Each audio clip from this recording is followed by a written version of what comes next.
Ready. அன்பார்ந்த தொழிலாளர் தோழர்களுக்கு வணக்கம். இடது தொழிற்சங்க மையத்தின் மாநில பொதுக்குழு மயிலாடுதுறை மாவட்டத்தில் நடைபெற இருக்கிறது.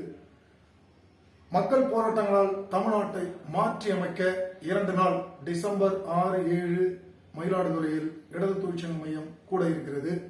இதில் ஆலை தொழிலாளர்களுக்கான 8 மணி நேர வேலை, வாரம் 5 நாள் வேலை நாள், 1000 ரூபாய் சம்பளம், கௌரவமான ஓய்வூதியம் உள்ளிட்ட விவசாய தொழிலாளர்கள், விவசாயிகள், அமைப்பு சாரா தொழிலாளர்கள், கட்டுமான தொழிலாளர்கள், தூய்மை பணியாளர்களுக்கு அரசாணை எண் 62 தமிழ்நாடு முழுவதும் அமல்படுத்த வேண்டும் உள்ளிட்ட முக்கியமான தமிழ்நாட்டினுடைய அரசியலை இன்றைக்கு தொழிலாளி வர்க்கத்தினுடைய அரசியலாக மாற்றியமைக்க, தமிழ்நாட்டை மக்கள் போராட்டங்களால் தமிழ்நாட்டை மாற்றி அமைப்போம் என்ற முழக்கத்தோடு செம்மனார் கோவில் மயிலாடுதுறை மாவட்டத்தில் கூட இருக்கின்றோம்.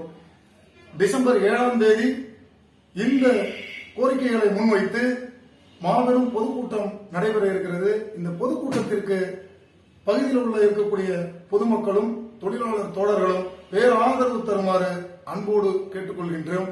இடது தொழிற்சங்க மையம் மயிலாடுதுறை மாவட்டத்தின் சார்பில் தமிழ்நாடு தொழிலாளி வர்க்கத்திற்காக மாபெரும் நம்பிக்கை நட்சத்திரமாக இன்றைக்கு போராட்ட களத்திலே நின்று கொண்டிருக்கின்ற இந்த சங்கத்திற்கு பேராதரவு தருமாறு பொதுக்கூட்டத்தில் கலந்து கொள்ளுமாறு அன்போடு கேட்டுக்கொள்கின்றேன்.